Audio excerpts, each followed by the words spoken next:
In 1979, Pink Floyd released their amazing double album, The Wall. It's a rock opera about a dark and gloomy rock star named Pink, who became so disenfranchised by the world around him that he built a wall around his life as he descended into madness. It's one of the most famous concept albums of all time, selling more than 30 million copies. It also led to a full-length movie and incredibly elaborate concerts. On this episode of Prisoners of Rock and Roll, we're going to go behind the wall of Pink Floyd and take a look at the story it tells. And of course, we've got music news, second thoughts, and the electric chair. Let's go.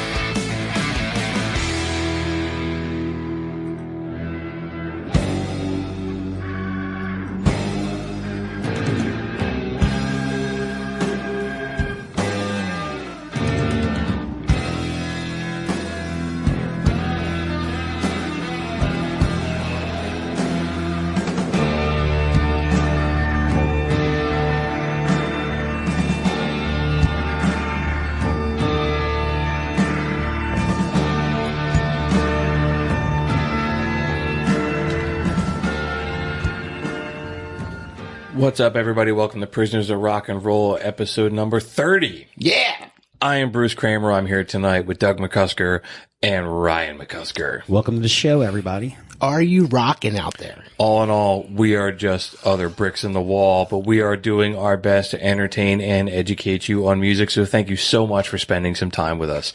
Prisoners of Rock and Roll is sponsored by McCusker's Tavern at 17th and Shunk Streets in Philadelphia, and our show is part of the Pantheon Podcast Network, which is the network for awesome music podcast.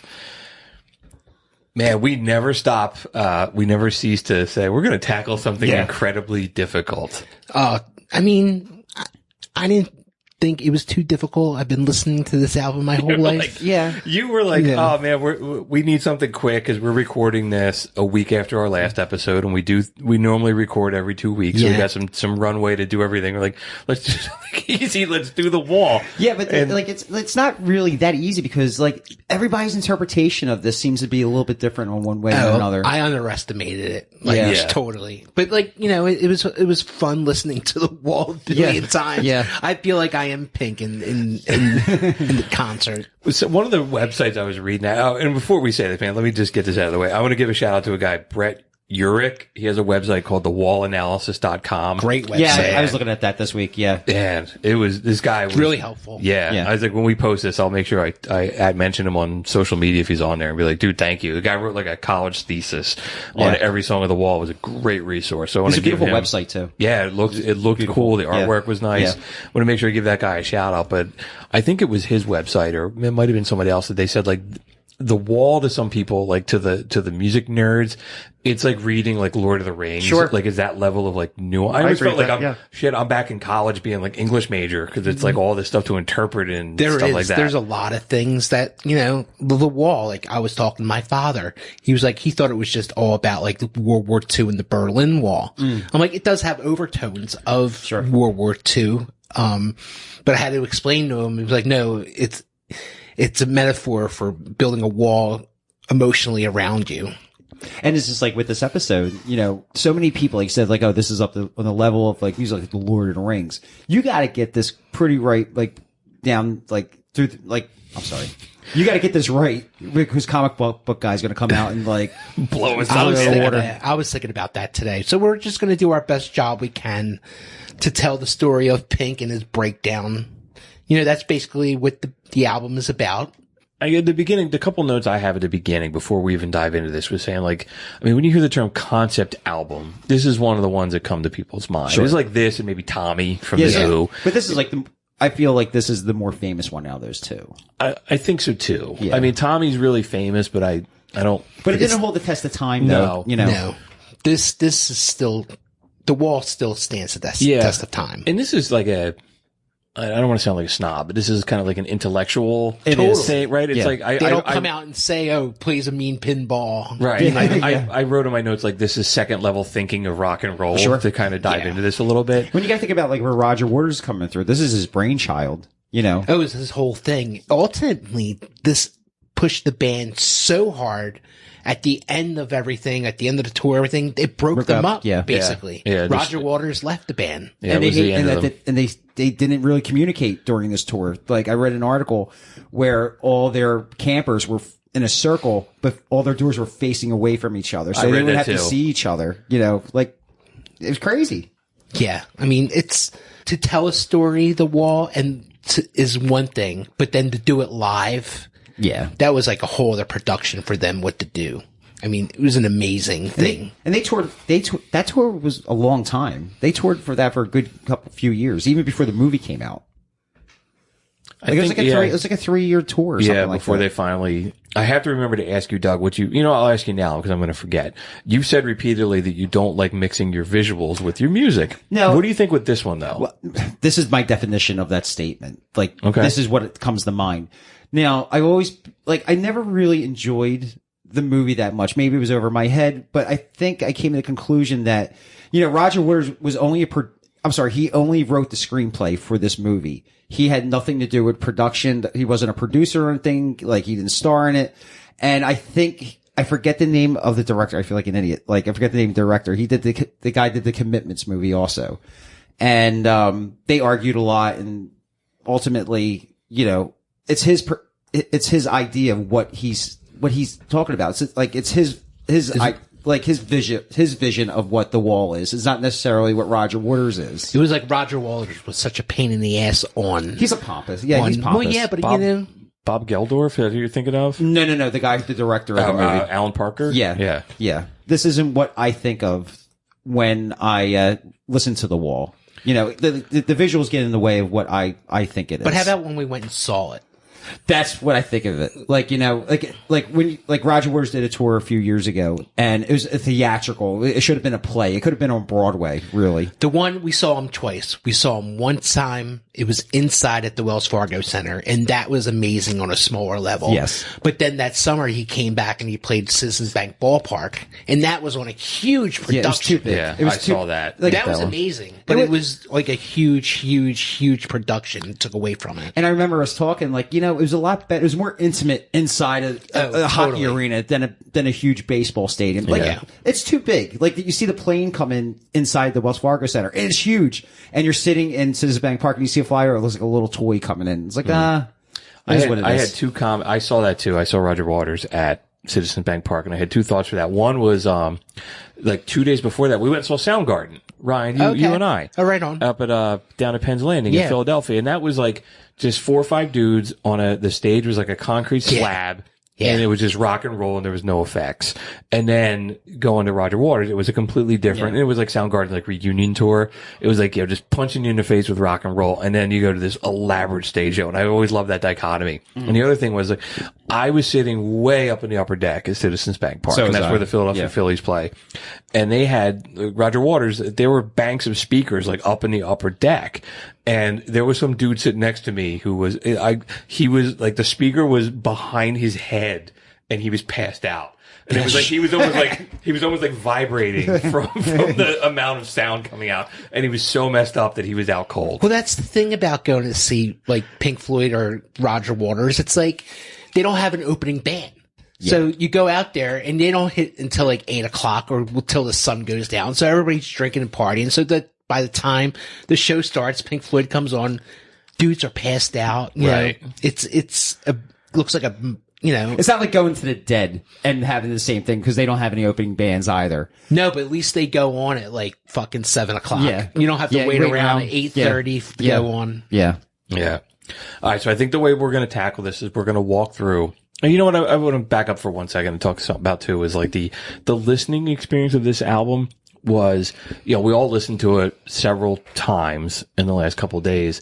And I was the idea of just listening to an album is kind of a lost thing. And there's even some songs on here. There's a couple really big hits came out of it, Comfortably Numb and, Young Lust and, Brick in the Wall. But it's also you get more if you listen to it in the context of everything else. And that whole experience of the album, even though it being on vinyl, the selection of like when songs open a side of an album is a big deal. Yeah. And a lot of that experience is lost now with everything being digital. Which is great about The Wall is you get the first album, obviously 2 sides. The story is Pink building the wall around them. And the second side of the story is this other album, side 3 and 4 is about Pink breaking out of the wall. Yes. Yeah. It's almost like 2 little stories. It almost reminded me a little bit of like watching Full Metal Jacket, how it's like they're two different stories and putting them together. So, yeah. All right. So I think the way we're going to tackle this is we're going to walk through song by song and we're going to kind of tell the story of Pink. If you've never even listened to this album or got the whole idea, I mean, so The Wall is a story of a rock star named Pink Floyd. His dad was killed in World War II when Pink was very young. And he was subsequently raised by his mom. His school bullies his creativity. He goes on to become a rock star. His marriage falls apart. And as he gets older, he starts isolating himself from the rest of the world and he descends into madness. Pink is really based on a combination of Roger Waters and Syd Barrett, who was the initial singer from Pink Floyd. And when he had drug problems and mental issues and he stepped away. And part of this was Roger Waters got the idea for this because during their previous tour, he got really annoyed at the audience and he spit on a fan. Yeah. Yeah. And it became like, he started thinking about like how fans like look up to celebrities and how they envision rock stars. So it's kind of his commentary on all of that kind of stuff. I read an article, like, he had the idea for this, like playing a show, and I don't know if it's just Roger Waters as being the creative personality that he has. I guess is the best thing I could possibly say without calling him like really pompous.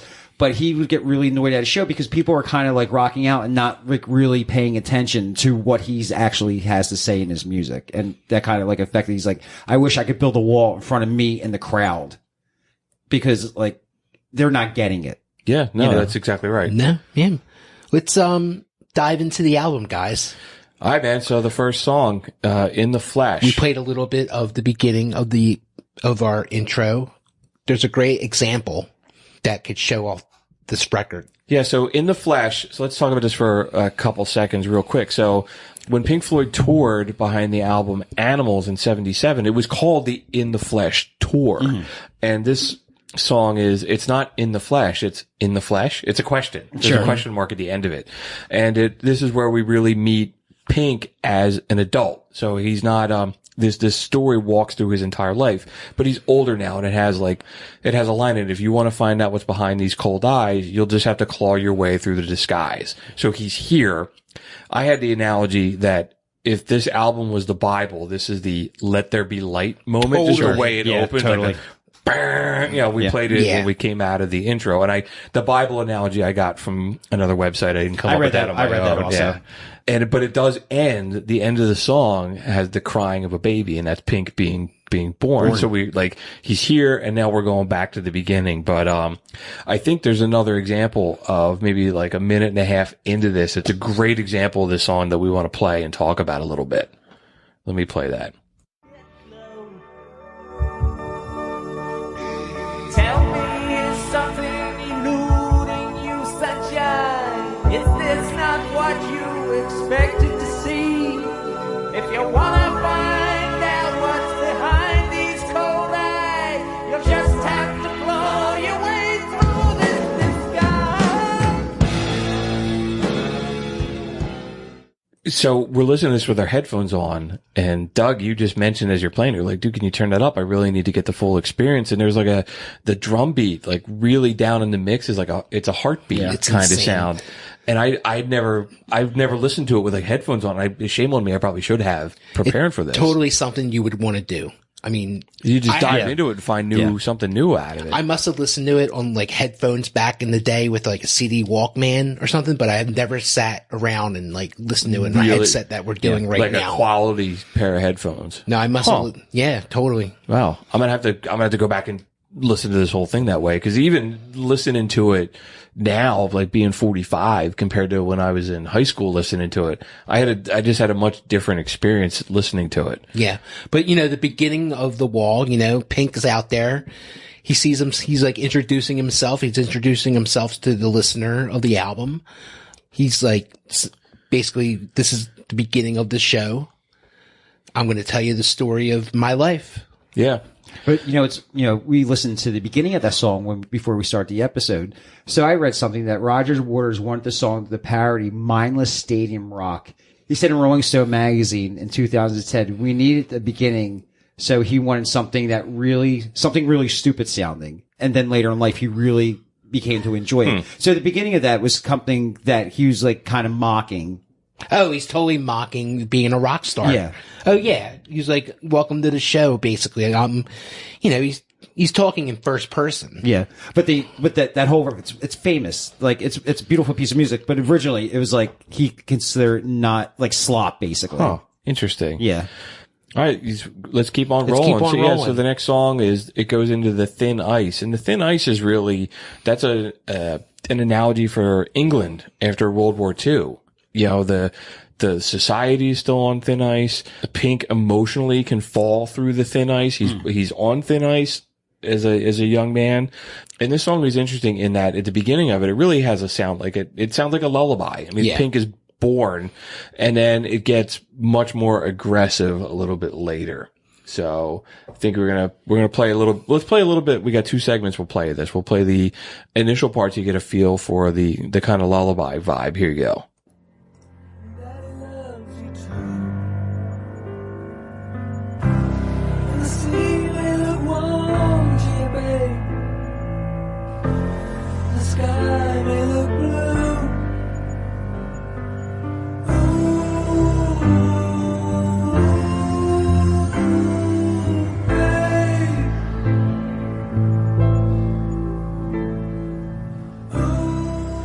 So it opens with that real lullaby kind of chill vibe. Yeah, it's like, Pink's being born.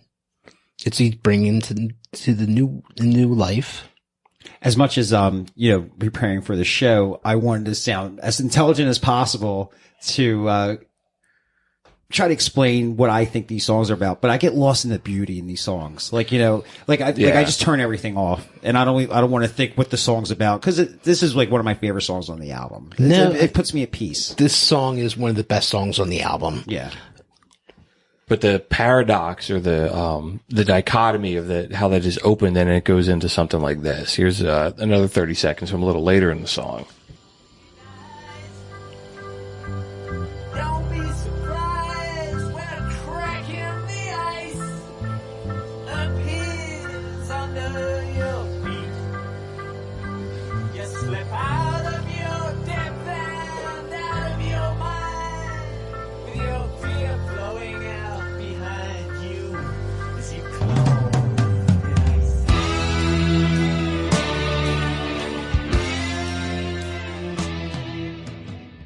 Yeah, man. So the warning, right? The singing is you're going to fall through the ice. Watch out for the cracks in the ice. And then the kind of the guitar just beats you over the head. Yeah. I love the sound of the vocals on it. Yeah. It's just the vocals, piano, and bass. And the bass notes that he's playing, like Roger Waters is an amazing songwriter. He's an amazing musician, but he's also an amazing bass player. And he plays bass in his band, but he could play any instrument that he wants.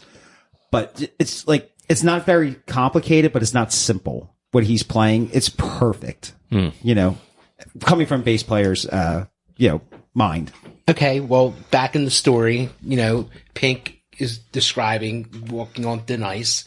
I think that, is a metaphor also for him walking to walk that, how can I say, Bruce, getting ready to go off the deep end. Like he's walking on thin ice himself. Yeah, he's going to fall. At some point, he falls through the ice. Yeah. And he becomes emotionally disturbed and everything. It's warning us that he's going to fall through the thin ice. I mean, and then it moves right into Another Brick on the Wall Part 1, which is one of, there's 3 versions of Another Brick on the Wall on this album. Well, it's interesting about, there are 3 versions of Another Brick in the Wall, but they all stand for a different thing in the album. Like this first Another Brick in the Wall, it's about him being a child without a father. So the wall is slowly building from his childhood. Yeah, and mentally and detached himself from reality, At a young age. Yeah. It's in the movie, it's a heartbreaking scene when a young Pink is at the park by himself and he's trying to swing on the swing. You see other fathers doing it for their kids. And he goes up to the dads and he's like, can you help me play? And it was really, really sad. Yeah, he's like isolated and like kind of shunned. Yeah, this song is really about Pink's dad. His dad died in World War II, which is also Roger Waters' father died in World War II. And Sid Barrett's father also died in World War II, I believe. Oh, really? Yeah. And I'm sure it was so close to, I'm sure they all had association with World War II. Yeah, it was like madness was going on over there. Yeah, these guys were growing up. They all grew up after World War II, like the rubbles from war. Yeah. And the song before that, Thin Ice, it goes right into this. There's no like silence or anything. It just snaps right into the next song. And let's play another 30 seconds from Another Brick on the Wall Part 1. Even just a memory.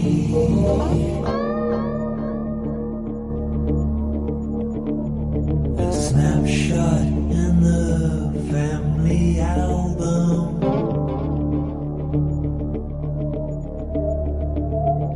Daddy, what else did you leave for me?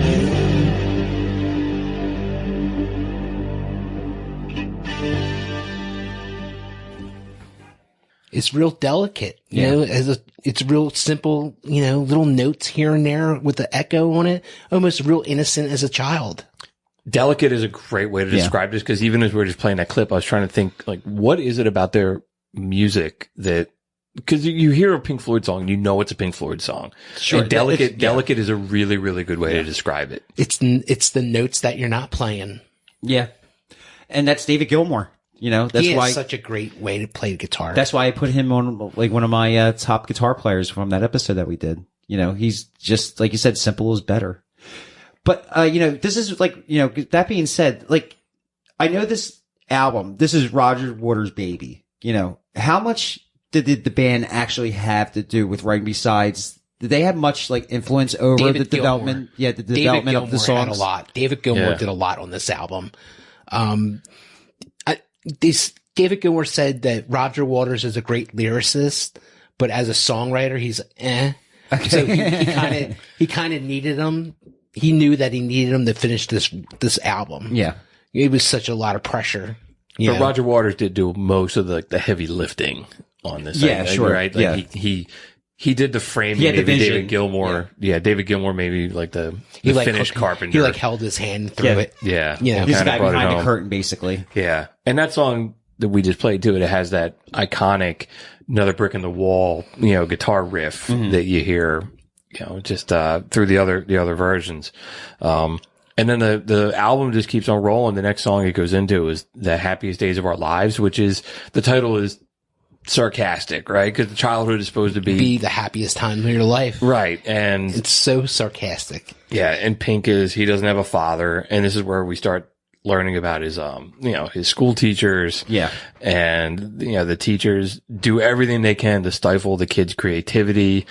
And then the teachers actually go home and they put up with a bunch of crap from their wives. Or maybe they don't. Maybe that's what Pink is telling us he wishes they did. We don't know. Maybe they get beat up when they go home. Well, the like within the classroom, like the teacher would take the frustration out on the kids. This is how he grew up in elementary school. This is what he thought his education was. Like, he thought his education, especially in like grammar school, was more of like, all right, sit there and be quiet rather than teaching. Yeah. That's, with the whole wall thing, we're just another brick in the wall. Yeah. All right. So we got two clips of this we're going to play again, because the song, there's just two different pieces to it. The first one is like 20 seconds in. We're going to play a little bit of that.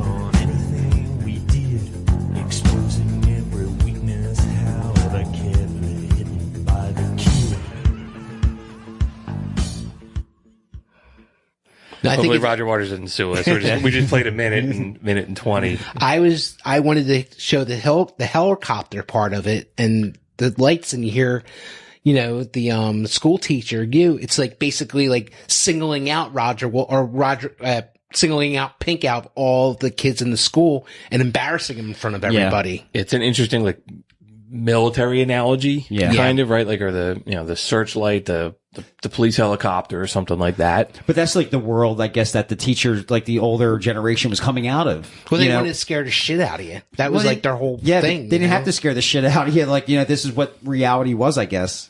There's other parts of the song I want to show example of.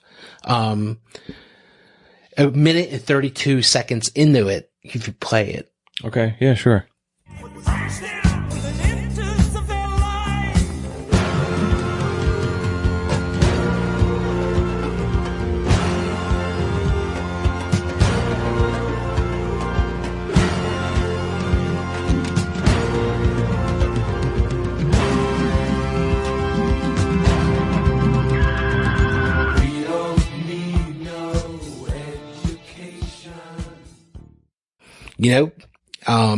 Pink, how can I say, is establishing himself as an outsider of the class. He is, I don't know how to say it. I think that, so that little like screech, and then it went into "We Don't Need No Education." That's the beginning of Another Brick in the Wall Part 2. So again, there's no break. And I think that screech is like a screech of badness, like it's an emotional screech. He's starting to break down. It's not just a guitar note. There's more to it.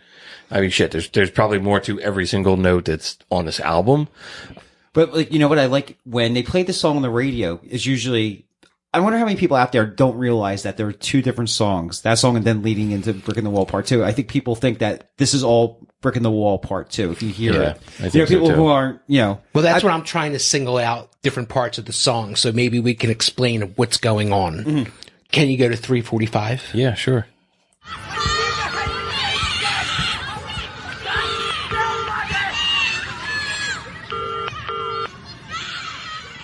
This is Pink trying to call his wife at home.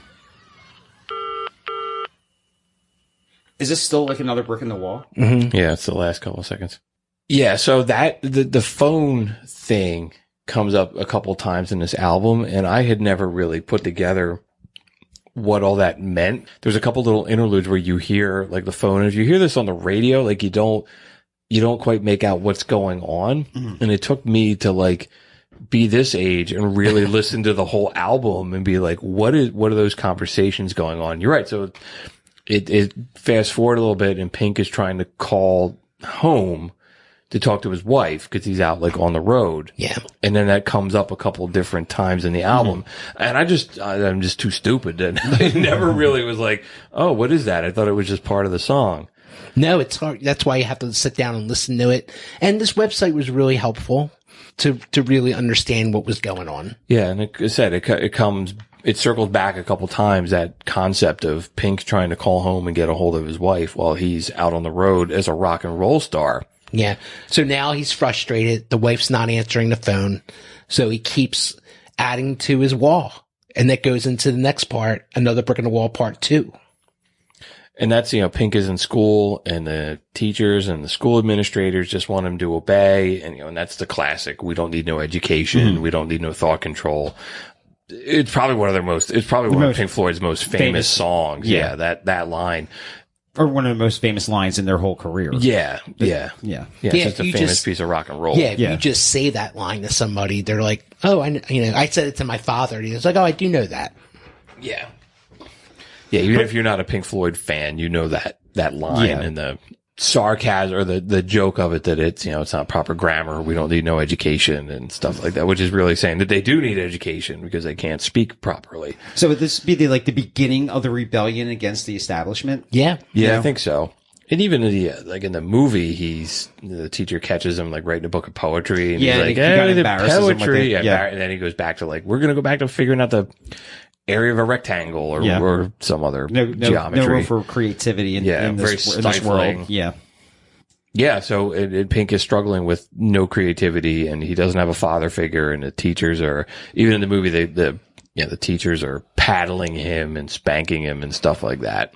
And this is just adding like another, like we said, this is just adding another brick in the wall for him shutting himself out of the world. Yeah, so the wall is going up around him, and then the next song it moves into is Mother, which is obviously a song about Pink's mom, and she's overbearing. This song is... It's being our protected mother. Because the beginning of it is really like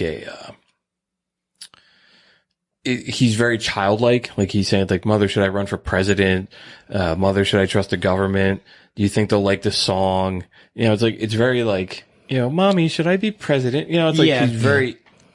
I guess everybody at their point, like, I'm trying to remember, like, being at that age, and you just kind of, like, very unsure of what you want to be, or where you land, or where you fit in, and you're always looking for approval from your parents, and like kind of like just being a good little boy and kind of moving forward in life and making everybody proud. Yeah, I agree. And then, but then the second half of the song, he starts asking like the it's not the questions anymore. It's like, you know, Mom is going to check all your girlfriends. Yeah. Like, the overbearingness starts. It's like all that approval. In. Yeah. That's where I kind of picked out in the song to listen to. Okay. So you got, like he's trying to call home to his wife. So let's listen to part of the song where he's talking if Mom's going to protect him from all his women in his life.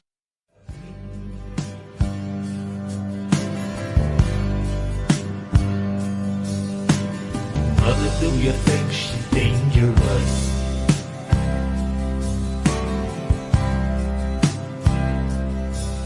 Tell me.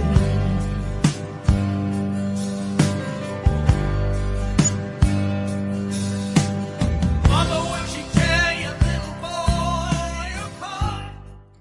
You know, he's underneath his mother's wing. Yeah. You know, he's asking if everything's going to be okay. And, you know, like you said, are you going to give me the nightmares that you have? Right. You know, sitting here listening to this and, you know, talking about him calling his wife and this and that and being on the road. Do you think it comes down to like the Freud thing? Like everybody wants to marry their mother. So he's really looking for the approval of his wife, and like, you know what I'm trying to say? Well, you know, Pink has thoughts that his wife's having an affair on him. Yeah. You know, so he's going back in his mind, thinking about like when he met this world, like, is she dangerous? Is she this? Is she that? And he's questioning like, oh, should I marry her? Should I listen to my mother saying like, oh, maybe I shouldn't have married her? I don't know. The mother always, it's like, stay away from those girls. Yeah. You know, they always warn you way ahead of time. They should say that before you get married or some shit. I'm sure. Did anybody say that to you? No, not my first marriage. No. And somebody should have. The next song. Goodbye Blue Sky. Well, that was the end of side one. Let's say that. Okay. That was Mother's, the last song on side one. Side two now. The first song is Goodbye Blue Sky. If you put it a little bit into this song, we get a good example of what Roger Waters was looking up to the sky and just seeing the airplanes take away the blue sky. Yeah. So I guess post World War II, you know, the world, people are still living in fear. There's a line in the song, the flames are all gone, but the pain lingers on. And Pink is looking back to that era of the world. Mm. And this song has a really chill vibe to it, but he's asking some pretty dark questions. And Ryan, you had mentioned here with the part we're going to play about 2 minutes in. So let's get to that. The pain lingers on.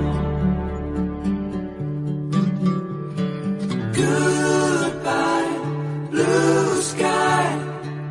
Goodbye, blue sky. Goodbye. Goodbye.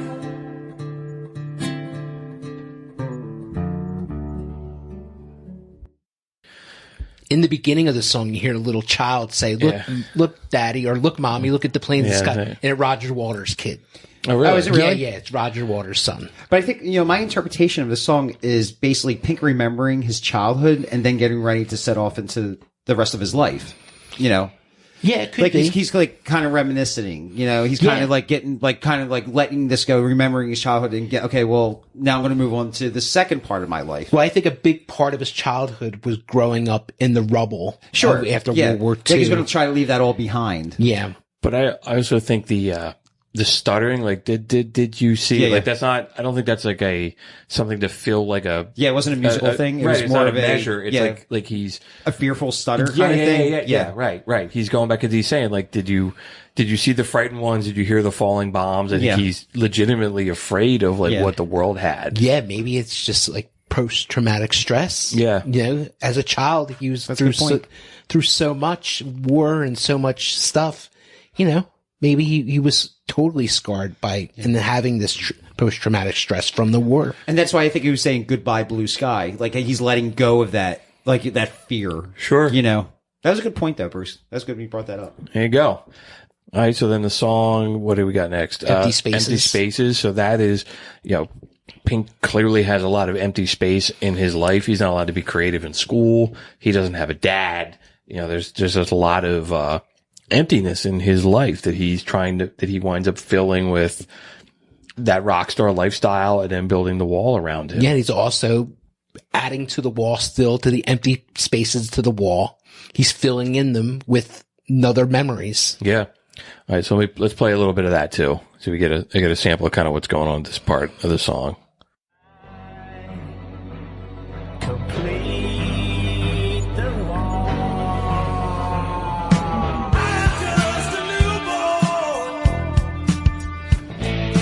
stranger in this town.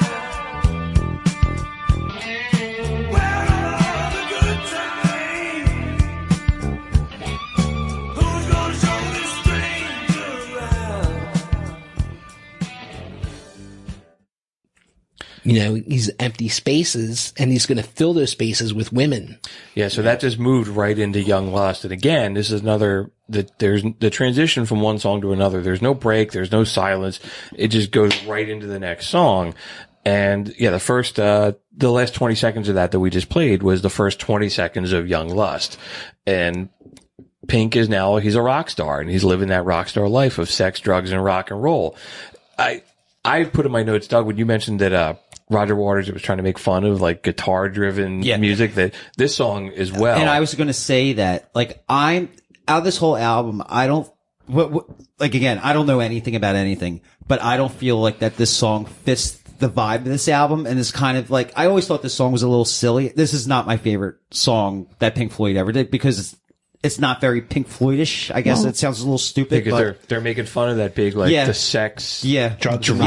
And you can totally feel that vibe. Like, I never really made that connection. Yeah, like Pink is like, all right, my wife's not answering the phone. I'm going to be a rock star and I'm going to grab one of these groupies. Yeah. Like, going back to the movie thing, I'm not a big fan of the movie. I don't really pay attention to it. So was that like a big part of the movie? Oh, yeah. Yeah. Okay. Oh, yeah.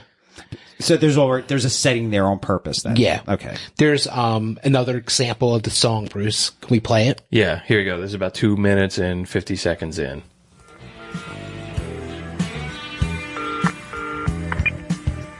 Now this is Pink calling home and the lover answering the And phone. the dude answers it, which is like, It's a collect call. His wife lover. Think of Pink calling home and some guy answers the phone. But it's so low. so I had always heard this. Like, they play the song on the radio. Always heard this phone thing, and I never really. I never put that I never together. paid attention to listen to it, what it was saying, and He keeps on hanging up. which is can cut this out, but it's like, dude, if you're in somebody else's house fucking their wife, what do you answer their phone for? I think it's a part of the story. I think that I think part- she's such a conniving bitch that she's like, yeah, answer the phone. You know, he's such a big rock star out on the road.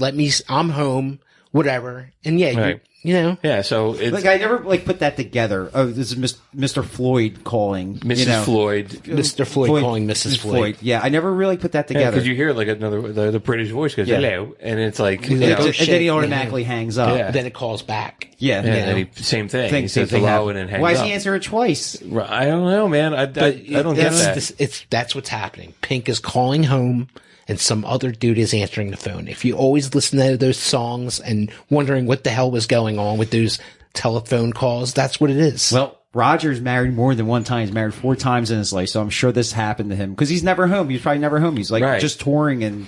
Well, this is autobiography. Yeah. Oh yeah. Yeah. So I'm sure that happened to actually Roger Waters. Oh yeah. He really rings it into it. So, and then what does Pink do? Pink grabs a groupie and he brings her back to the room. Right. And she starts checking out all his shit. So one of the what's he like? Oh, you're going to cheat on me? Well, I'm going to cheat on you. And he's living that rock and roll lifestyle. And the album moves into the next song, One of My Turns. And he goes and he brings a groupie back to his hotel and she's checking out all the cool stuff in his apartment while he's just sitting there staring at TV. And this is also the song where he snaps and he goes nuts. But one thing, like, this whole thing is about isolating yourself and everything like that. This might be going like a little bit off subject, but do you think like with, Pink's wife that he did it to himself because he isolated himself from her? Yeah, like sure. Emotionally and this and that. And that's why she kind of moved on. That's what usually happens. Yeah. Yeah. But he takes no responsibility, right? It's his mom's fault. Yeah. It's his wife's fault. Well, sounds like millennials. It's like nothing. Sounds like a rock star. There's no introspection here. It's not my fault. Right. Sounds like my first marriage, actually, too. That just not taking. Sounds very American. Yeah, right. I think I have another example for that. From this song, from One of My Turns? Yes. The beginning? You get the beginning on here and you got 2 minutes in. Let's do 2 minutes in. All right, here we go. Let me...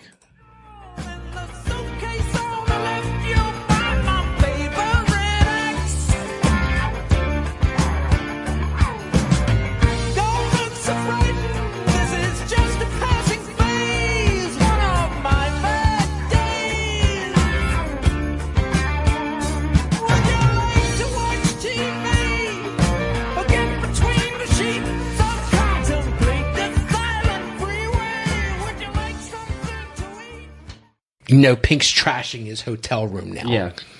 He's throwing the TV out the window. Doing the whole rock star thing. He just trashes his fucking room. Because this song still has that same kind of feel as the last song. Like, it's like still in that frame of thinking. It's still the same song. Yeah. It's still the same song. It's just a different part of the song. Yeah.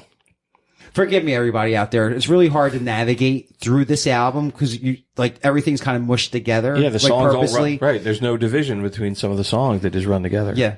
Because, with The Wall, you never really listen to one song. You listen to this whole thing from start to beginning. Yeah, I'm just hoping to end. I'm just hoping maybe we're explaining a little bit things. Yeah. About there's a lot to tackle here, man. Yeah, but, maybe little things we're pointing out. Maybe the listener has never thought about the phone calls. Yeah. Or anything like that. Or maybe the purpose behind Goodbye Blue Skies. With the airplanes.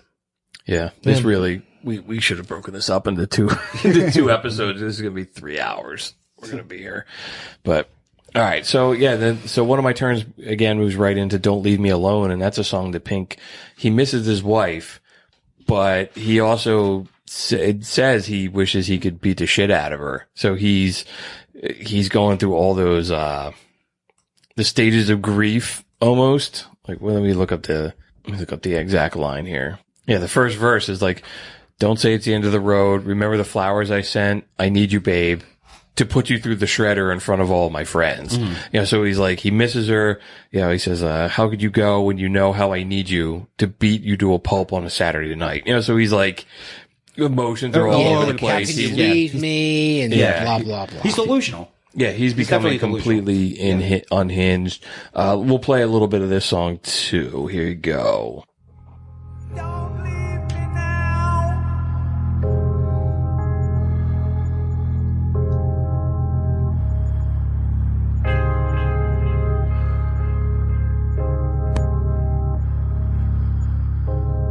Don't say it's the end of the road. Remember. It's like he's breathing. Like, Yeah. I'm out of breath. Like after you freak out and then you're just like, all right. Yeah, it's a good point. He did the last song, he trashed the hotel room, and at the end of it, we didn't play it. He's screaming and he's breaking everything. So now he's kind of that like calming down or coming down off the I take it as him hitting his bottom. Like he's hitting his bottom Totally. with his marriage. Like he's just like giving up. Yeah, like his whole life. Yeah. Like he's hitting the bottom of his whole Yeah, life. he didn't even start going through his mental problems yet. Well, he still is. He's building the wall around him slowly. Yeah. You know, we're getting close to a point where he's going to totally be under the wall. He's going to be away from the wall. The next song is Another Brick in the Wall, Part 3. Now, he's still building the wall. Sure. This represents him going to the wall and finishing the wall on top of him. Yeah, he's gone crazy by this point, right? He smashes all of his stuff. His wife leaving is another brick in the wall. Yeah, he's getting really close, and we're getting close to the end of the second side of the album that culminates in him, the wall being built. All right, let's play a little bit of that too. This is the part that he smashes all the shit. Here you go.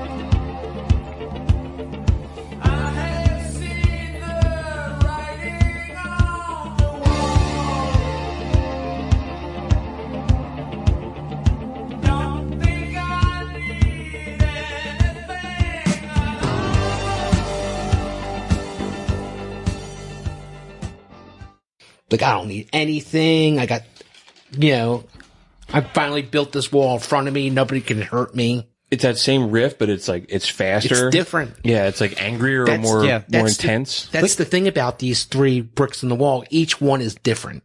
But like musically, this is bringing everything back together again. Like it kind of like went off path a little bit. So like in the album, in my opinion, this song represents bringing it all back together again. This is him finally finishing the wall. Yeah.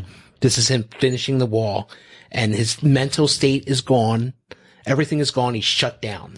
No, it's a great point. But I was talking more musically. Yeah, you know what I mean? The riff is like it's an anchor that we're going back to. We're going back to this original feel to what it feels like. That riff is the wall. Yeah, it's like Bruce says, the anchor. This is That's a great point too. That the riff is the wall. Like it's just it's thematically woven through this whole. There's not a version of that song on the second album of this. That's crazy, isn't it? Yeah. That would make me think about it. It's like, all right, the whole first record is about him building the wall. So everything that we talked about so far is him building the wall around his growing up without a father, his growing up in post-war stress, his mother raising him by himself, turning into his mama's boy. Now his wife, calling his wife on the road and she's not answering. He's building a wall to protect himself against. And now his wife's cheating on him. Now he has the proof. So you know what? Fuck everybody. So, I don't need this. So are you saying that he's consumed in the wall by this point of the album? Yeah. Like he's consumed by it. Now he is. And you don't know, like, okay, his wife was stepping out on him. It's like, but you don't know what their home life was like, right? Sure. Was he a complete dirtbag? But he's never, like, he's a rock star. He's not home. Right. You know?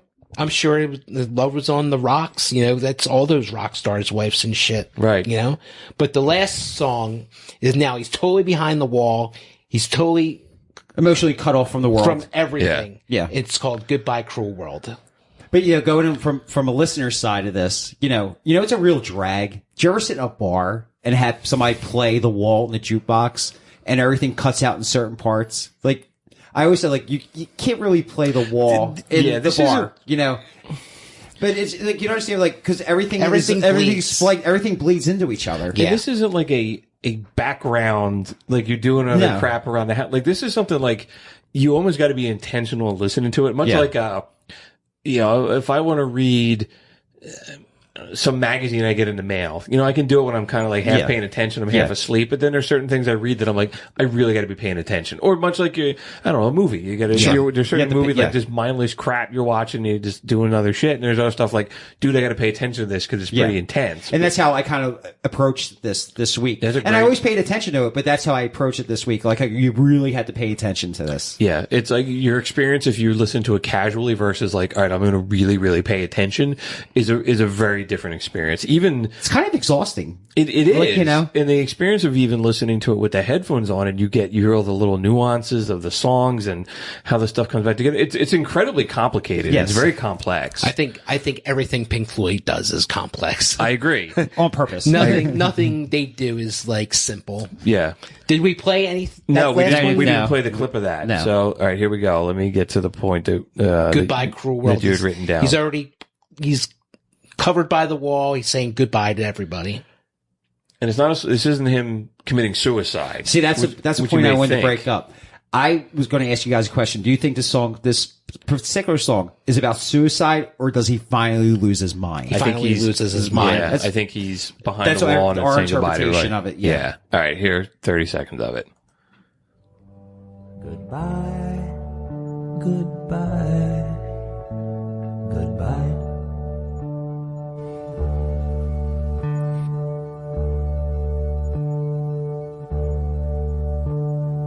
Goodbye, all you people. There's nothing you can say to make me change my mind. Yeah, man. So that's it. That's the first side. So he's completely shut out from human contact. The wall is up. He's turned away from everybody around him, and he's gone crazy. Like every good rock star should. So, all right, this is probably a fantastic place for us to take a break. We'll come back. We'll walk through the second phase of the album. Or I'm sorry, we'll come back and we'll go through disc 2 of the album and kind of we'll finish up his story, and then we'll do all of our normal stuff we do at the end of the show. I like how you call it disc 2. Yes. Like disc that's 2. still a thing. Record 2. Wouldn't this be like record number 3 going on to? This is Or side 3. going This is to? side Okay, 3. all right, We're going to okay. get to side 3 after we come back. Okay. All right, stick around. Prisoners of Rock and Roll is sponsored by McCusker's Tavern at 17th and Shunk Streets in Philadelphia. There's something for everyone on the beer list and the jukebox at McCusker's. It's minutes from the sports stadiums in Philly, making it a great place to stop by for a few drinks before or after a concert or a game. Come see for yourself why everyone from Philadelphia Magazine to Playboy has called it one of the best dive bars in the city. Visit them at 17th and Shunk Streets in Philadelphia or on Facebook. That's McCusker's Tavern. I always bring a cup of hot tea with me whenever we're doing the show. It really helps since I wind up talking for over 2 hours every episode.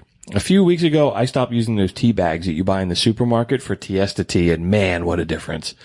Tiesta tea is loose leaf tea, so instead of the little tea bag of crushed powder, it uses the whole leaves, fruits, herbs, and spices. That means it has more flavor and more health benefits. Plus, it just tastes better. If you want to try Tiesta tea, you can go to tiestatea.com and use promo code PRISONER15 to save 15% off your purchase. They sell these awesome little variety packs that have different flavors in them. I have one of those, so I've been trying a different kind every episode. Seriously, go check it out.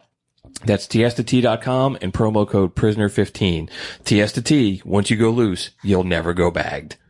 All right, so we ended up the end of album 1, not disc 1, with Goodbye Cruel World, and then we pick up right with Hey You. And this is really a song about Pink he's gone from Goodbye Cruel World to he's kind of asking for help. Yeah, he's kind of like trying to snap out of it. He's longing for like communication. Yeah, totally. His brain's kind of be like, whoa, we're going too deep in underneath. Yeah. I almost feel like, that's a big change from like the end of the last song to this, but it's almost like in the time that it took you to take the album off and get the other one out of the sleeve and put it on the record player, he's, how much time has gone by in Pink's world that he's now like, whoa, maybe I made a mistake. But this is like, in my opinion, this is a very important song in the story. But this didn't make the movie, guys. I don't know if you ever realized that. Hey You is not in the theatrical version of The Wall. I didn't, and that's actually a good point too. There's a couple songs that are on that are in the movie that aren't on the album, Yeah, too. When the Tigers Broke Free. Yeah. And that's all for Roger Waters' solo album, I believe. I remember them putting that out for the release, the DVD they released. Yeah, there's been a couple versions of this album that have come out. But there's a deleted scene you can find on YouTube of Hey You that they didn't put in the movie because they couldn't, the movie was running long, So if you ever want to watch it, look it on But YouTube. You let's find listen it. to Hey You. Yeah. Okay. You got on here, like, you got two parts. You want to play the first one you have on here? Okay. Hey you, standing in the aisles with itchy feet and fading smiles, can you feel me? Hey you, don't help them to bury the lie.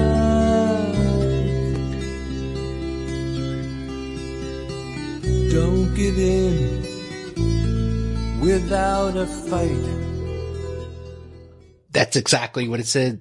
Don't give in without a fight. That's what this song's about. In a completely superficial level, I had in my notes that this, you hear the song on the radio a lot. Sure. This is like a Pretty hear big it on- song.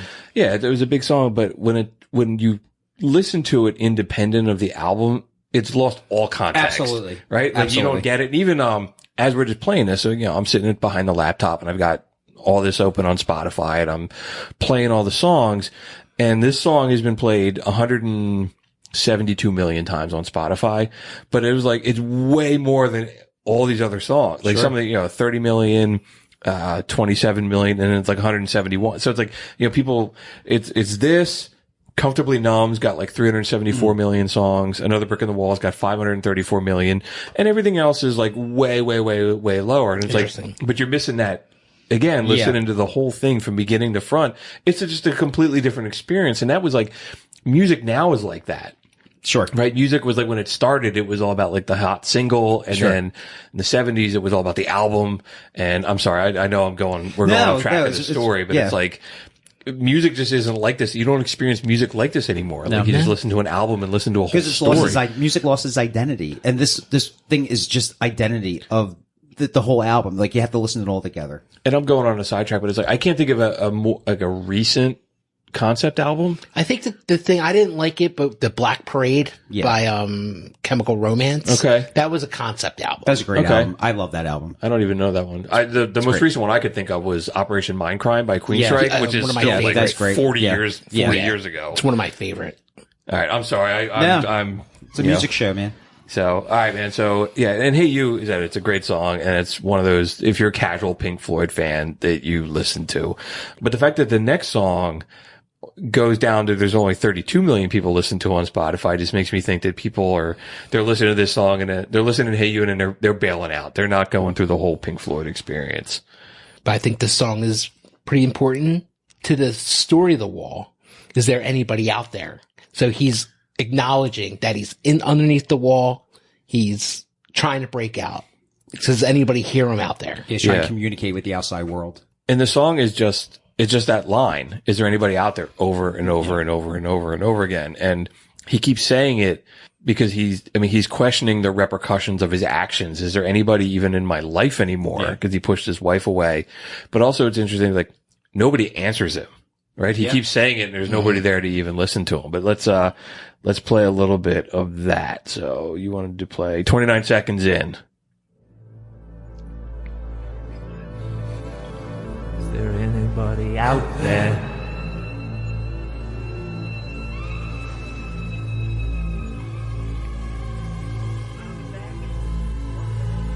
Is there anybody out there?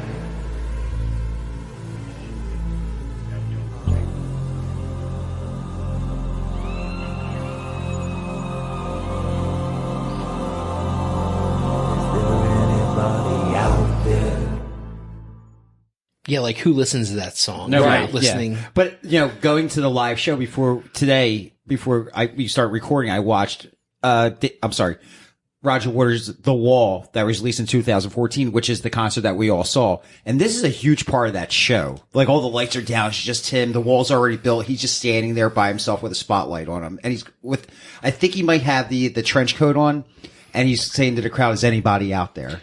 It's trippy as hell. Yeah. I mean, even just listening to it again with the headphones on, there's like these little nuances of stuff going on, like real deep in the mix that you don't hear if you're just listening to it like in the car driving. Yeah.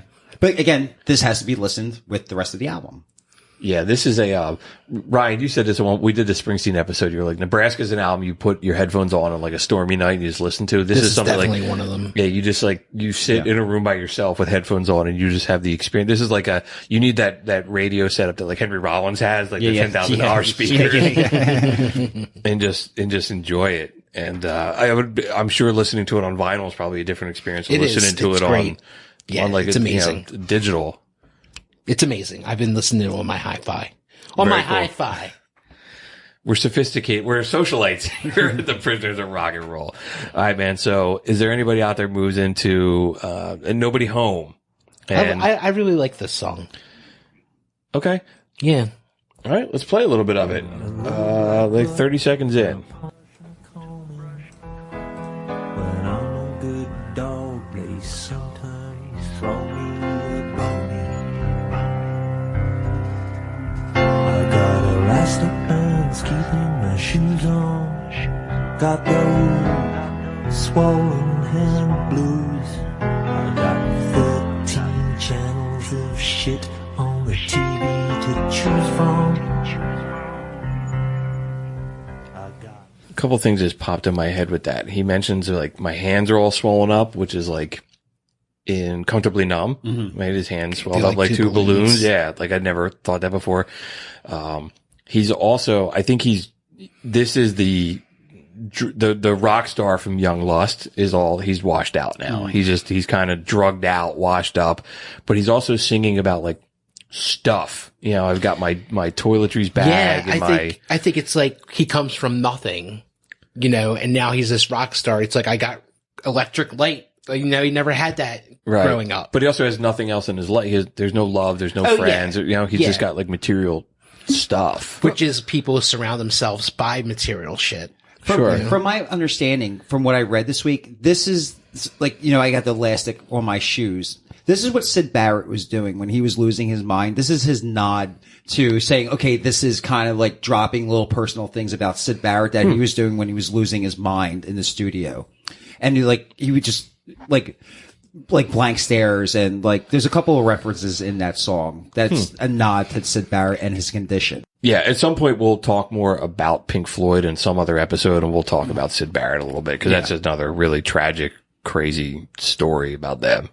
But in the context of The Wall, so after Nobody Home, the next song is Vera, and this is a really weird song in this album. I think if you hear on the album, he's watching TV.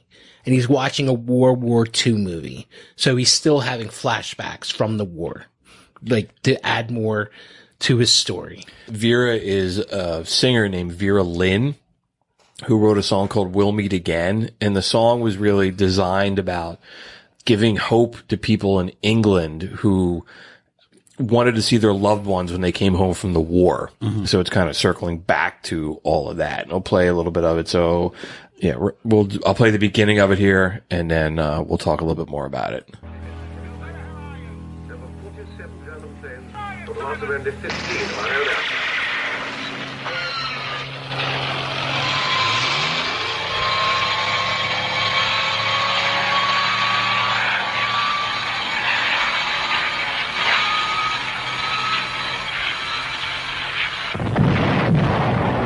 Does anybody here remember? So that was, I played what you had mentioned. So why did you? Because it shows him he's watching TV and he's going into the next phase of the story. Okay. He's having more flashbacks of World War II from having the TV on. Okay. For watching the late movie or whatever movie he has going on. And I wanted to show how he was watching TV. And now the next song comes up through the footage of World War II. I hadn't thought about this before, but the concept of television has I'm putting my English major hat on here. Like TV has come up a couple times. Like he throws the TV out the window. There's a lyric like, I have 13 channels and it's all shit. And now that he has nothing in his life, he's sitting in his room watching movies. Even when he brings the groupie back, he's just kind of staring at the TV and she's looking at all her stuff. It's like the idiot box, you know, like, cause he's lost in it. Like, you know, he doesn't have like an identity, and he's like, I don't know, like TV does that to you. Like, you know what I mean? Like you're just like by the media, you're just embraced by it, you know, and it's manipulative. It's the, you know, right. Instead of staring at your cell phone. Yeah. It's the same, like back then, that's what it was. Yeah. He's throwing himself in the TV because that's really all he has. It's his escape to the outside world, maybe, you know? Yeah. It's his connection to entertainment and other people. Yeah. That's why I wanted to show it. Like what this next part of the album is about his flashbacks because he's watching TV. No, it's a great point. And then you had another clip you wanted to play in here too. It's like a minute 10 into this song. So let me play a little bit of that. Vera, what has become of you?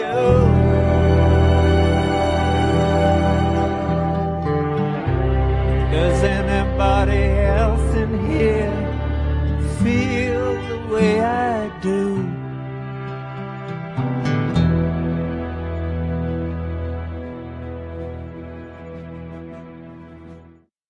So Vera was like a singer back in World War II? Yeah.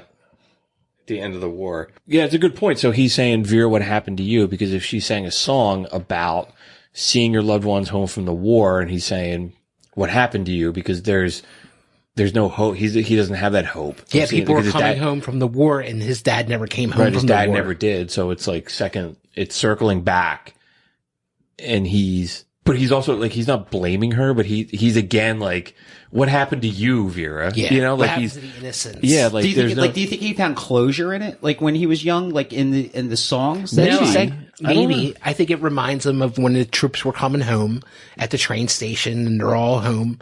And then he's wandering around looking for his father. And his father didn't come home. Everybody's hugging everybody like that, and he's just this orphan kid walking around. Right. It's interesting. Yeah, and I mean, we're uncovering stuff kind of as we're talking, and it just kind of like we're coming up with thoughts on it on the fly here. But I hadn't thought of that.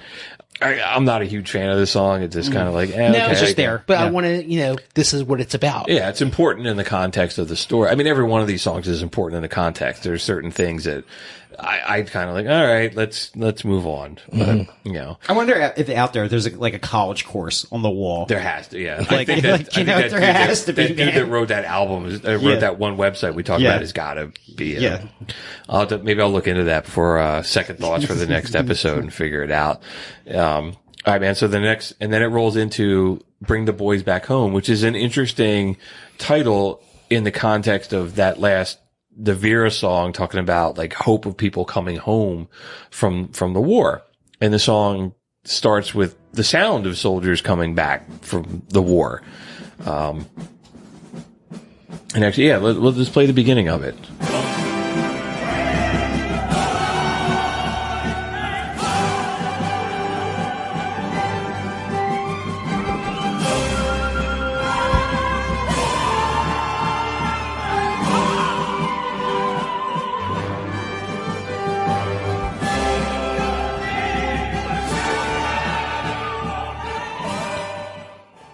It's a little too British for my taste. Well, yeah, it's very English. Yeah. Roger Waters said this is the single most important song on this entire album. Really? Can I just trashed it? No, because I agree. It was kind of like, okay, it sounds like a musical. It's very theatrical. And it's a little over the top for this album. Just my opinion. But it also, like, later in it, you hear the teacher, like the voice of the teacher comes back up, the voice of the groupie that we met earlier, like it all starts kind of tying it together. And from what I was reading was like thematically it plays off that theme from the Bible, like the sins of the father are passed down to the children. And Roger Waters looked at it like the sins of the generation who went to war is now passed on to the kids because Pink is all screwed up because his dad died fighting in this war. So it's like this, I guess that's domino effect. Yeah, where Roger Waters said it was important, probably also because it's his life biographical to a degree.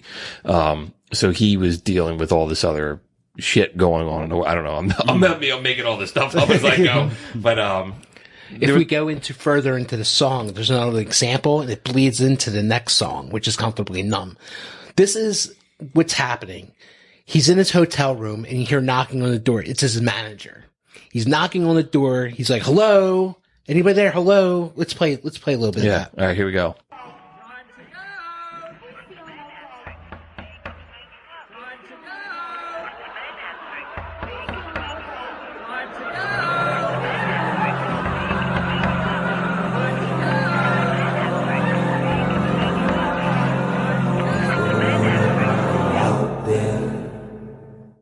Yeah. And then, you know, they break through the door. You know, they finally break through Pink's door to the hotel, and they come in and Comfortably Numb starts. Okay. And everything that's being said, this is what's being said to him by the doctor and everything. They think he's like overdosing, so they're like trying to help him out. Like, you know, they bring the doctor in, they bring the stretcher in, they start hooking him up to IVs and stuff. Sure. Let's play Comfortably Numb. Yeah, Comfortably Numb's one of my favorite Pink Floyd songs. But Hello, is there anybody in there? Just not if you can hear me. Is there anyone home? Come on down. I hear you're feeling down. Well, I can ease your pain, get you on your feet again. Relax. yeah, so he's also they're drugging him up to get him back on the stage. Yeah. Yeah, he's not himself, but he's comfortable. And it's interesting because we just heard a lot of like, is there anybody out there? And now the doctor's saying, is there anybody in there? Yes. Yeah. Right? So people on the outside are looking at him. That is one of my favorite Pink Floyd songs. Yeah. Let's hear the guitar solo in it. All right. So it's like 4 minutes in. I also think this is like the quintessential like Pink Floyd song.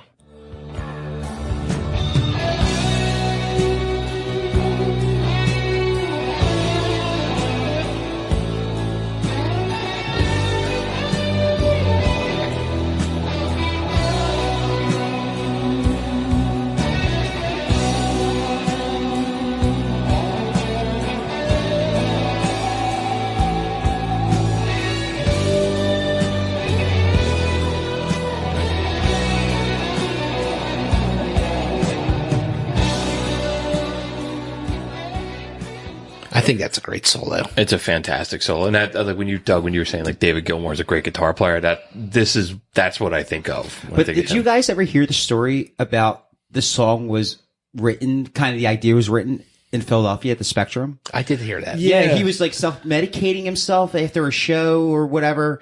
And then he came up with the other, you know, with the first verse of this. Yeah, he was like, is there anybody he was in there? tripping at the Spectrum or something. Yeah, and he came up with the idea of the song and possibly the idea of the wall, like the beginning thoughts of this whole album in Philadelphia at the Spectrum. I did hear that. Yeah, that's one of my favorite songs. And then it rolls into The Show Must Go On, which is not the Queen song, which is a fantastic Queen song. But, you know, this is The Show Must Go On because he's all banged up. They've got them all banged up and they're like, we're ready to wheel them out because we got music, we got concerts to do. We got money to make. Yeah. All right, let me play a little bit of that too. So 51 seconds in. There must be some mistake. I didn't mean to let them take away my soul. Am I too old? Is it too late?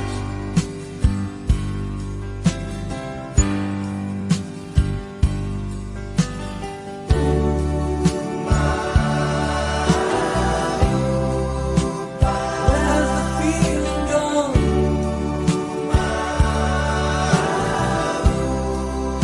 Well, I remember the song. Great stuff. Excuse me. Yeah, so he's drugged out. You know, where's the feeling gone? Will I even remember the song?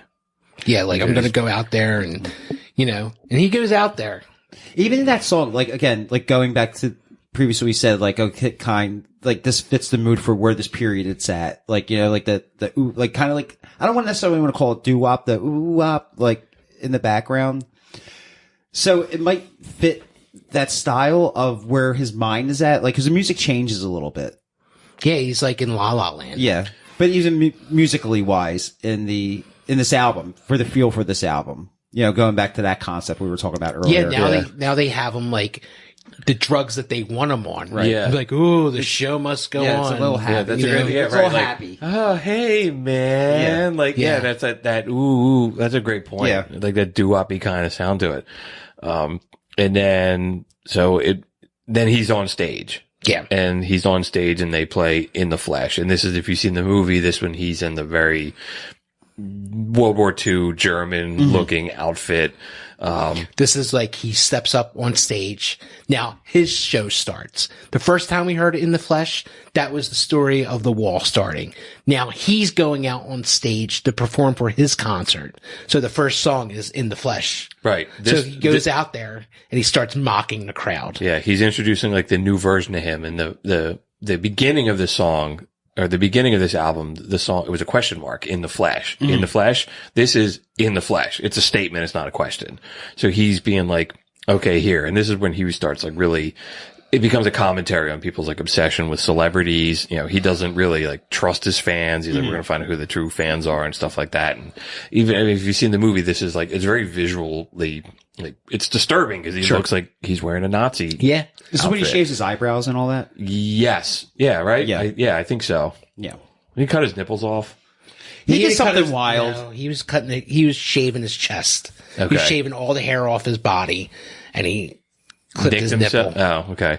I didn't watch this movie for 30 years after because of that scene, because it skeeved the shit out of me so much. I didn't watch it again until we were preparing for the show. But here's a little bit of In the Flesh.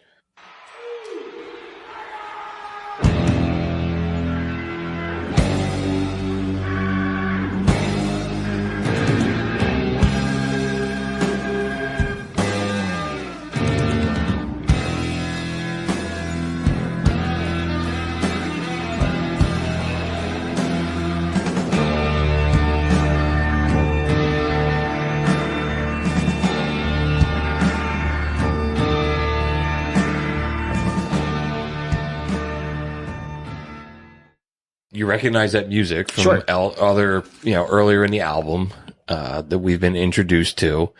And he's back on stage and you hear him kind of yelling at the crowd. Just mocking the crowd. Yeah.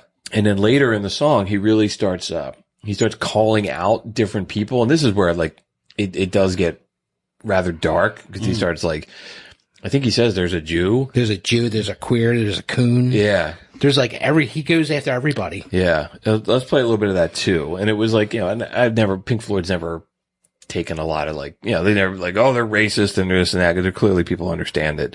This is like commentary on stuff. But let me fast forward to that. We'll play it. Are there any queers in the theater tonight? Get 'em up against the wall. Now there's one in the spotlight. He don't look right to me. Get him up against the wall. And that one looks Jewish. And that one's a coon. Well, let's riff-raff into the room. Yeah, so he starts calling out his crowd, it's very racist. It's very like almost like Nazism. Like this one's not like us. This one's not like us. But he says like the band is left back in the hotel room. We sent out the surrogate band. So it's like, he's acknowledging it's not really them. He's also saying put them up against the wall, which is also, the metaphor like up against the wall and shoot them. Yeah. But the album's called The Wall. So he's putting them up against the thing that he built. And I'm kind of curious of like, this is like an autobiographical of, Roger Waters' life and kind of, I wonder how close to these statements it is to his personality at that time in his life, because he has a lot to say always, very political. He's very outspoken a lot of times. Yeah. I don't think this album is political. I think it's about emotions. I agree with you, but it's other people's everybody has their own interpretation of what is going on here. But Roger Waters, he's always got a lot to say about everything. Yeah. Well, I think that's just how he is. Yeah. I think Doug, what you're saying is like, that just kind of spills into everything he does. Yeah. I agree. It's not, I don't know. It's just a question. Yeah. No, it's an observation, I guess. I think it's fair. And it's hard to not see like the imagery that's in this part of the movie, right? The Nazi imagery, to not think politics, whether it's politics or geopolitics or war or whatever. It's just, I get it. I totally get it. So the next song it moves into is Run Like Hell. Pink is now like, he's not the singer of a rock band. He's almost like a cult leader, right? And he's telling all his fans to start committing crimes, and they're his So like a revolution kind flunkies. of. Yeah. Yeah, like, you know, like go get them, like attack, Yeah. you know? Yeah. All right. Let's play a little bit of that.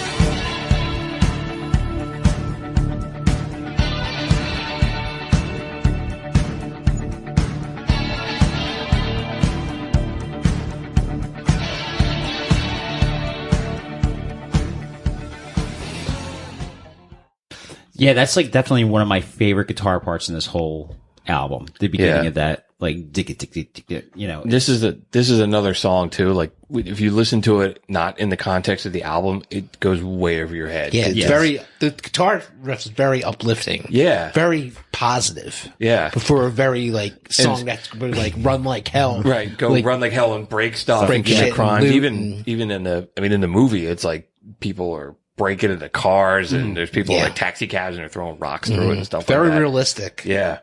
So, you know, Pink's still delusional at this point. Like in a different kind of way. He's living his life now. Like, he just played the concert. He told everybody to go fuck themselves. Right. He's out there. Still sounds delusional. Yeah. No, but he's not behind the wall anymore. He's not in his right. hotel room. So he's out there speaking his mind. Yeah. He's out what there he's, living like, his life. He's Now calling out like what he sees wrong. Calling out what he sees wrong in this world, and he wants to change it. Or No, he's going out to his crowd, be like, fuck you, you're a bunch of slaves. Gotcha. You know, like that kind of shit. Yeah. He's doing that shit. And he's ruining himself. He's ruining his career. Yeah. And you had another part of the song you wanted to play like about 2 minutes in. Yeah, please. So, yeah. All right, here you go.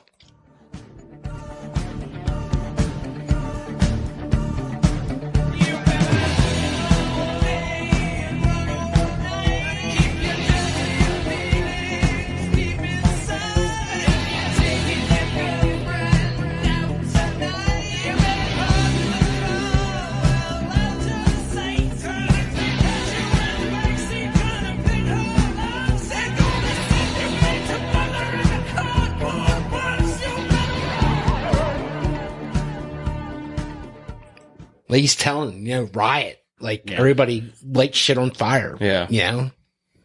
Interesting. Yep. All right. There's 4 songs on the album left. So after Run Like Hell, it moves into Waiting for the Worms. This is basically Pink being like, holy shit, I'm like the same thing. That's what killed my father. Mm-hmm. Like the same fascism. Mm-hmm. The same, dictatorship kind of thing. he's like, turning into that. Yeah. Like, Yeah. he's like, holy shit, I'm like the same thing. Like what Hitler was, basically. So he's starting to. So he has that power. Like he has Yeah, that. he's- Like because he's a rock star and he has this voice over people. Like, well, I can make people do whatever I want them to do. Yeah. because That's basically what, what happened with Hitler. I can make these people do what he want to do. Mm-hmm. But then he's like, oh, wait a minute. I'm doing the same thing that Hitler did. right. Changing people's what they think for negativity. But he's also starting to get a little like introspective and realizing that he's doing all of this. Sure. Right. So he's later in the Like, what did I turn myself into? Yeah, kind like of later thing. in the show, he's kind of realizing that he has played a part in all of this. That like he's responsible for his own actions to a degree. I think this is one of the worst songs on the album. Yeah, I was going to say this is not my favorite, but all right, let's play a give an little bit of example. it. Yeah, here's 30 seconds of it from the beginning.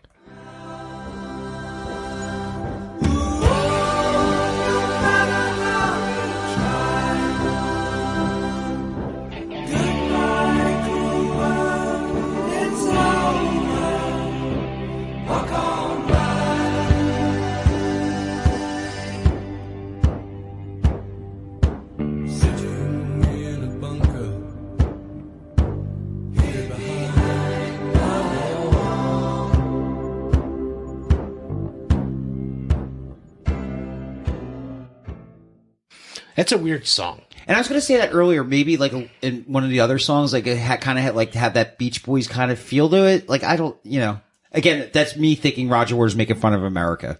Yeah, I agree, man. It's not my favorite. I feel like if we weren't an hour and 20 minutes into this album by now, I might tolerate the song. But by now, I'm like, all right, man, it's been so long. Like, I don't have as much tolerance for a stinker of a song. Let's move to the next song. All right. The next song is called Stop.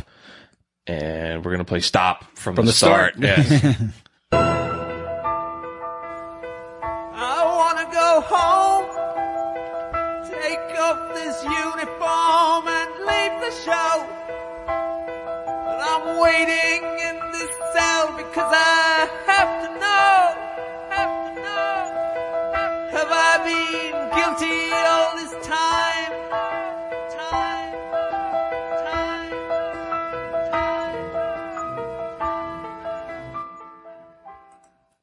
So that was the first full song we've ever played on the show. That was it. That was the entire song. It was only 30 seconds. Like he says, he wants it to stop. He wants to get out of the wall. He's tired of being isolated.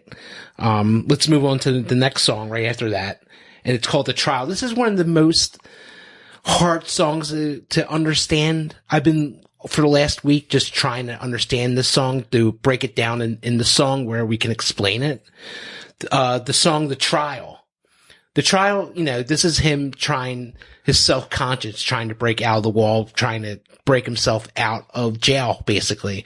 So the beginning of the song is he's imagining a lawyer talking for him, trying to getting him out of jail. Right, but it's all in his head. So he's putting himself on trial. Yeah. Right? So he's like the lawyer and the judge and executioner. And like all in his own head. You got a couple different clips. Yeah, we got to dive into this a little bit. So this is the lawyer talking first. Right, here you go.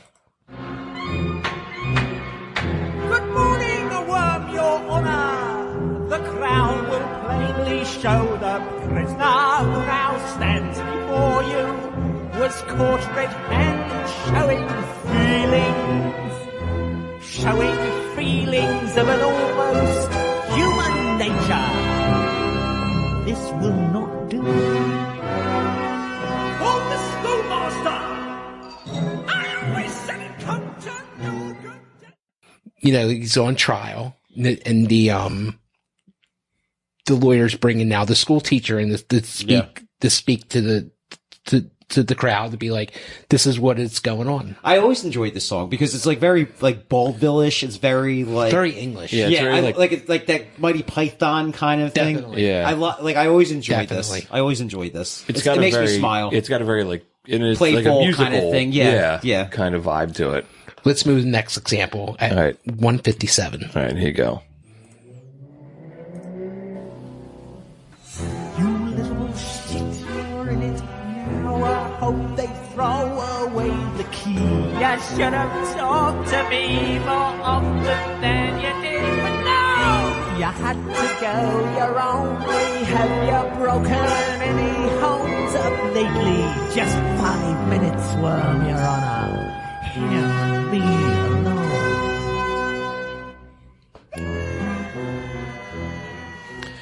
Right, so that was his wife. Yeah. Saying, have you broken up any homes recently? So I think all these characters are being called up to testify. And even, if you watch the movie, this is where it gets trippy as shit, right? Yeah. It's all animated and, do you think Tim Burton ripped this off? It did sound, it's got a little Tim Burton kind of vibe like to Nightmare it. Before Christmas, I think Tim Burton. Christmas. Tim Burton ripped this off. Okay, now in this song, the judge time for his part to start singing, so we could follow him at 3:40. All right, here we go.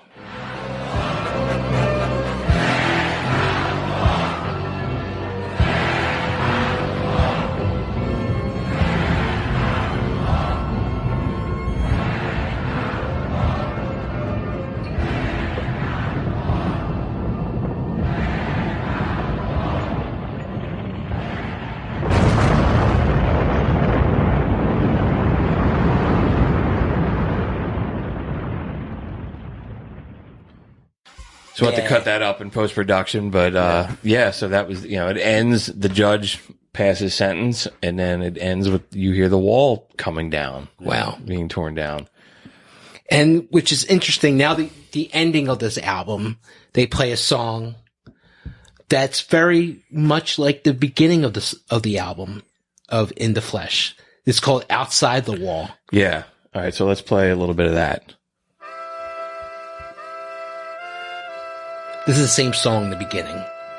And it says, "Isn't this where?" And it cuts out. And in Yeah. the beginning of the album, where we came in. Yeah, we'll have to dive into that a little bit. Do you hear it? Yeah, all right, so let's explain that a little bit. So that's the kind of, there's no lyrics to that, right? But the very, very end of the track, Pink says, "Isn't this where?" And if you listen to the beginning of the first song, Pink says, "We began." So here's the question for you. Do you think Pink ever really got out of his mind then? No, because it starts There's all over over Yeah. again. Like Yeah. he's like, It's that's just it's one day. Yeah. Yeah. It just keeps on going and going in his head. Yeah. So he never actually makes it out. No. Yeah, I don't think so. It just, so he's How interesting is legit, that? he's legit insane. Crazy. Yeah. Yeah.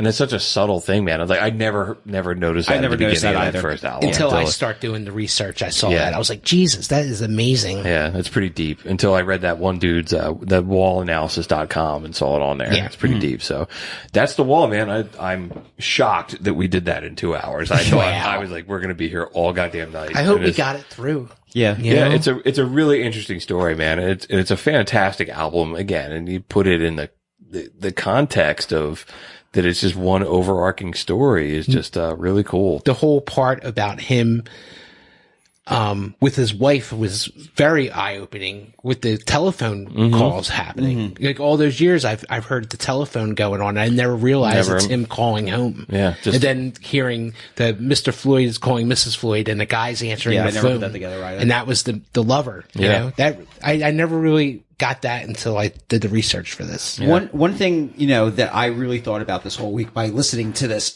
I'm a big fan of like Life Imitates Art. And just considering what the whole world went through in this last year and a half, I think this album is more relevant now to me than it's ever been in my life. But that's my own interpretation. I find a lot of identity in the feelings of how I felt like tapping back into it, of this like insanity world and just unsureness. I feel like I've been doing so much research on this album. I feel like I was Pink.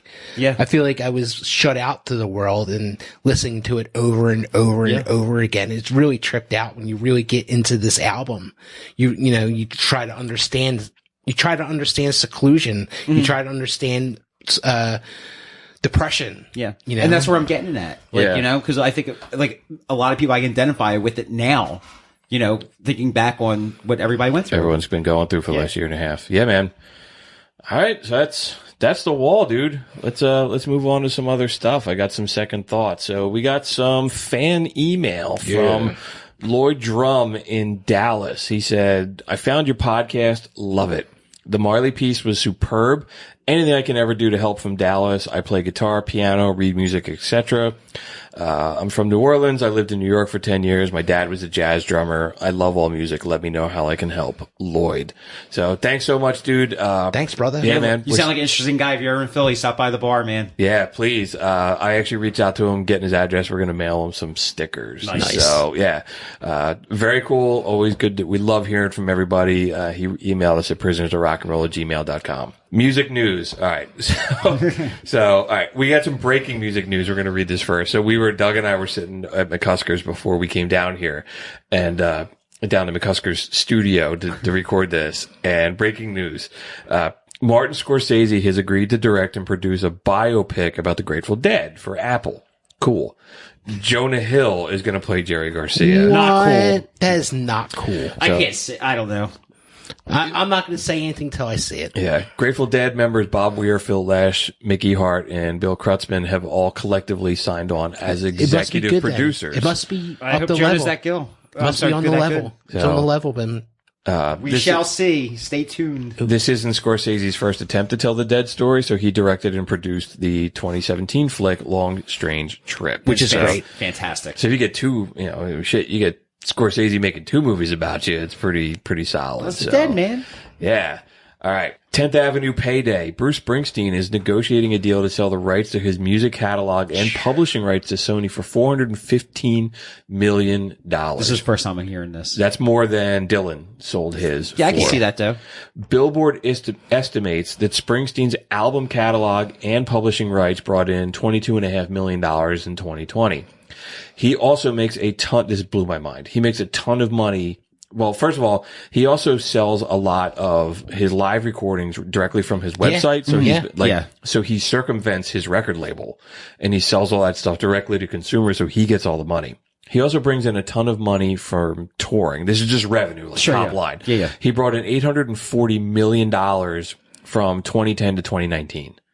Why do you think all these guys are selling? They're like Nikki Sixx did it. He sold all his Dylan. They're seeing how the business is just falling apart, and they just want to get out of it. Maybe they see the end of music retail to a point. They and also, they're like, get out now. They also said it was something around like Dolly Parton said this. It was something around like estate planning. Like it made sense, like maybe tax implications or something like that.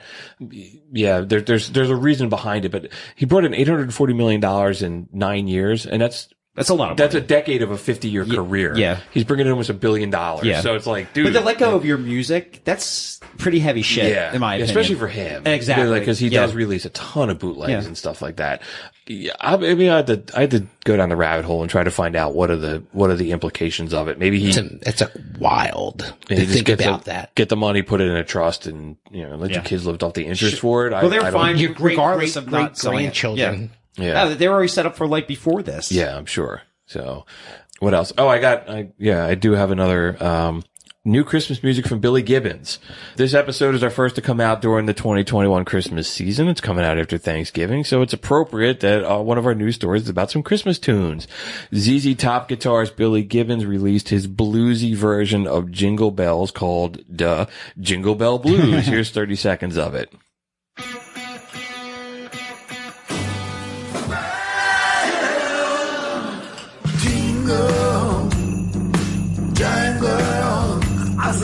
Jingle bell, jingle bell, jingle all the way.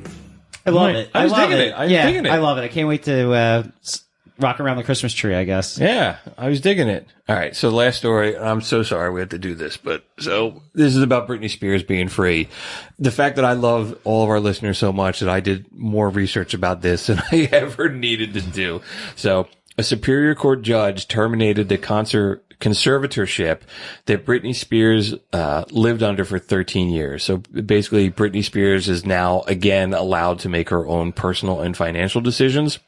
So in 2008, a judge placed her dad, Jamie Spears, an attorney, in charge of all her affairs because she was, all that. You remember all that stuff. She shaved her head, so she got divorced from whatever, Justin Federline. I don't know why I fucking know that. Why do you know that? I don't know. She lost her custody of her 2 kids, and she basically started doing all that crazy stuff. So her dad filed an injunction and basically was allowed to be in charge of all of her life and all her financial decisions. So there's 2 parts of this. So here's like the degree to which he went that he controlled her life. So she had one of those like IUDs, one of those like birth control things. Yeah, I heard he that. wouldn't let her have it removed. Yeah, I heard that. She was going to get married again. But she couldn't agree to get married unless her dad said you could. That's crazy. And she said no. He put recording devices around in her house. He also apparently wouldn't even let her pick out like the color of her own like kitchen cabinets. And her dad also, as part of his deal, was he got a salary of about $200,000 a year for being in charge, and he got a cut of every deal she's ever signed. Yeah. So she's been doing like Vegas residencies. You got to take care of that cash cow, man. Yeah. Like, but there's a reason for everything. I hope Britney got the help that she needed, and she's more stable mind in her later years in her life and is capable of taking care of herself. Yeah, she's allowed to start doing stuff again. I maybe her dad's a shitbag of the week. Maybe. All right, well, shitbag of the week. Dun, dun, dun. It was just interesting that, they said she was doing like that residency in Vegas and he's got to cut all that. He said he made millions in the last couple of years, and now she's going to turn around and probably sue him for putting her under his thumb. Who's for all worse, these years. him or the Wilson dad?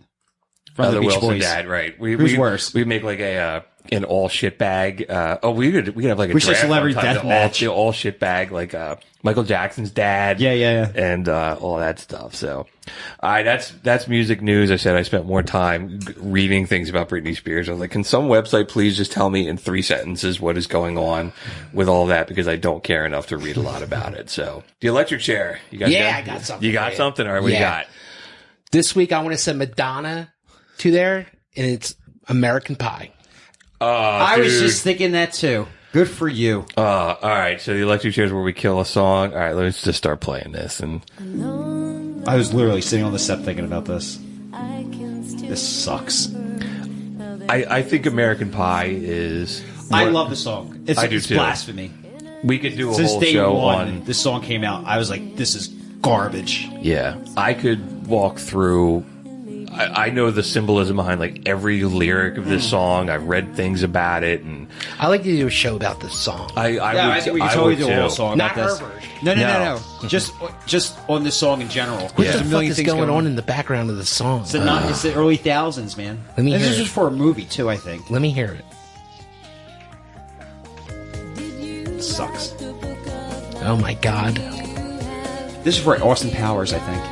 One of the Austin Powers movies. is it? Yeah. It's it's really Yeah, it's terrible. bad. I mean, I can't stand her. She's up there with slob. REM. She's a slob. Yeah.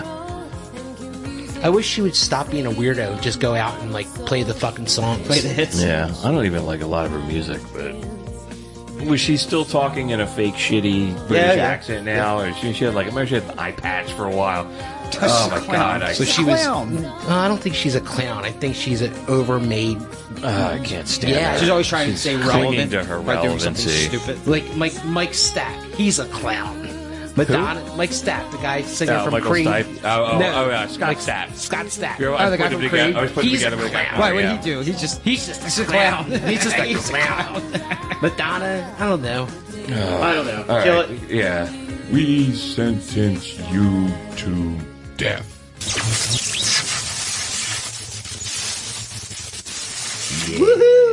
By Madonna. The Material Girl. That song makes my ears bleed. That's a great pick, man, because that song Yeah. is really, really I bad. couldn't remember if we did it before. or I was not. trying to- I think maybe we mentioned it in the electric chair episode, but it deserves to die again. That is one of the worst covers ever. I was thinking today, I'm like, who do I hate most in music? I'm like, oh, Madonna. Yeah, I do hate too. her and her fans. Yeah, I do too.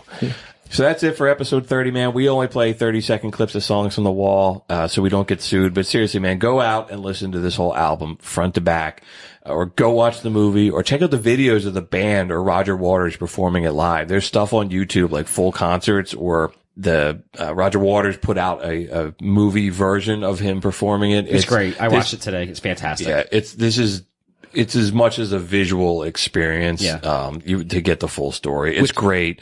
And it just adds a whole other layer to it. If you want to see something cool on YouTube, they have the performance in front of the Berlin Wall they did. Yes, you mentioned that. From 1991, when, Yeah, something like something, that. when Yeah, the Berlin yeah. Wall come down, Yeah. right around that time. 1990, like Yeah. Yeah. But 89, it's going in really 90. cool. It has a lot of great performances by a bunch of different artists that come up and play Roger Waters. I'm going to watch it again. But that show, like, there was a lot of hiccups in that show. I read about this week. There's a lot of things that went wrong, and they pulled it off. Like, it's really amazing. I think they pulled it's it great. off. I Yeah. watched it. I thought it was awesome, especially for the huge caliber it was on. Yeah. And, like, the whole world was watching. Yeah. Like, they had a power outage and everything, Wow. and they pulled it off. They just kept on going. Like, it's amazing it pulled off as good as it did. Very cool. Yeah, definitely go check some of this stuff out. Maybe we'll share some of it on our social media pages in the next couple days. Speaking of social media pages, you can always get in touch with us. We're on Facebook, Twitter. We're at prisonersofrockandroll.com. You can shoot us an email, prisonersofrockandroll@gmail.com. If you really like the show, consider giving us a follow on Spotify, Apple Podcasts, whatever platform you're using to check us out. Leave us a review. Tell your friends about us. If you reach out to us and just be like, hey man, I really like your logo, we'll mail you some stickers. The holidays are coming. You could give somebody else stickers of our logo, and who wouldn't want that? You could put keeps it on giving. You could put it on a mug. You could put it on a frisbee. Right. You can put it on a piece of coal. And lastly, man, if you were in the city of brotherly love, stop by McCusker's Tavern at 17th and Shunk Streets in Philadelphia. I always stop in for a beer before recording the show, and it's always great to see everybody. So that's it. We're going to be back in 2 weeks. That's going to be our Christmas episode. We decided that's going to be our season finale for season 1. It'll be the last show we do for 2021. Man, we've been doing this show for like 14 months. Wow. That's great. This will be our second annual Christmas show. Speaking of Christmas shows, you can also check us out on the Song Facts podcast. They're putting out a Christmas episode where a bunch of other hosts from all the other Pantheon podcasts are going to be on there talking about some of their favorite songs. We're on there. We just submitted our segment, and you're going to have to check it out to see what we pick.